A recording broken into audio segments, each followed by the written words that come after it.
কি গো, তোমার কি হলো বলো দেখি? তখন থেকে দেখছি তুমি মন খারাপ করে বসে আছো। কিছু হয়েছে নাকি? কি আর বলবো গিন্নি, আজকের দিনটা একদম বেকার গেল।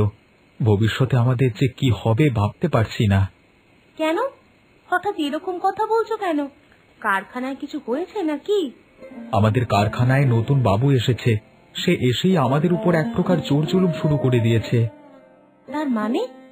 আমাদের কাজের চাপ প্রায় দ্বিগুণ করে দিয়েছে, খাবার সময়টুকু পর্যন্ত দিচ্ছে না। এখন কি হবে বলো দেখি। আবার এই হুমকিও দিয়েছে যে যদি আমরা কাজ ঠিকমতো না করি তাহলে 1 সপ্তাহ পর আমাদের কারখানা থেকে তাড়িয়ে দেবে। সে কি? তোমাদের কারখানার আগের বাবু তো এরকম ছিল না, এর আবার কোত্থেকে আমদানি হলো? এ আমাদের আগের বাবুরই ছেলে, সম্পূর্ণ যেন বিপরীত।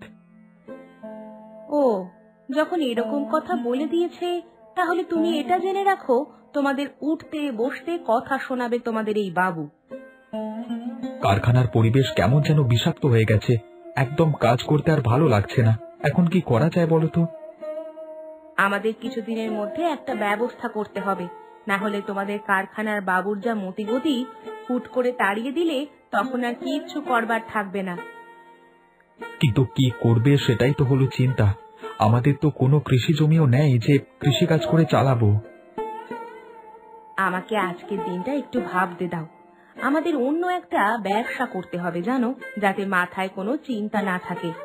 আজকে রাতটা আমি একটু ভেবে দেখি, কিন্তু তোমাদের কারখানার বাকি শ্রমিকদের কি বক্তব্য?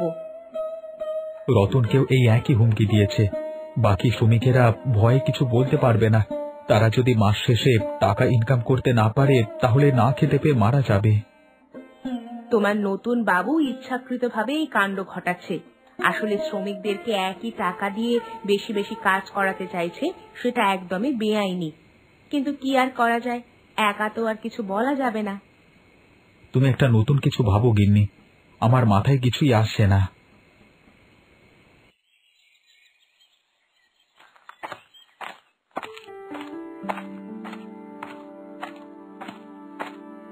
আসবো স্যার। আরে কার্তিক, এসো এসো, আমি তোমার জন্য অপেক্ষা করছিলাম। এদিকের কি অবস্থা স্যার? আমার ভাগ্য কি খুলবে এখানে? কারখানার অনেক নিয়ম নীতি আমি পরিবর্তন করে দিয়েছি। মনে হচ্ছে এই নীতি অনুযায়ী অনেকে টিকবে না। দুজনে এমনিতে আমার চোখে আছে, তাদেরকে খুব শীঘ্রই সেখান থেকে হটিয়ে দিয়ে তোমাকে সেখানে রাখবো। আর আমার মাইনেটা কত টাকা থেকে শুরু হবে স্যার? 25,000, সেরকমই তো কথা হয়েছিল। কিন্তু তার জন্য যে তোমাকে 2 লক্ষ টাকা আমাকে ঘুষ দিতে হবে, সেটা কি তোমার? সব মনে আছে স্যার। এমনকি আমার 1.5 লক্ষ টাকা জমানো হয়েও গেছে। আর মাত্র 50,000 এদিক ওদিক করে ম্যানেজ করে নেব আমি। তবে স্যার, আমার কিন্তু চাকরিটা চাই। পেয়ে যাবে, পেয়ে যাবে। আমি যখন কথা দিয়েছি তখন 0 পদ করেও তোমাকে দিয়ে দেব চাকরি। তবে তুমি টাকাটা জোগাড় করে প্রস্তুত থেকো। স্যার, আপনার এই বেআইনি মদ বিক্রির ব্যবসাটা? আস্তে কথা বলো, সে ব্যাপারে আমি তোমাকে পরে জানাবো।